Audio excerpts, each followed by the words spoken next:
మసాలా నీకు వస్తే కోసం ఒక్కొక్కరు కొడవా ఏం చేస్తున్నావు చెల్లెలు ఒకటా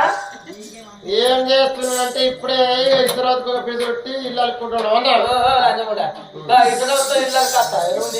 నీకు దిగరం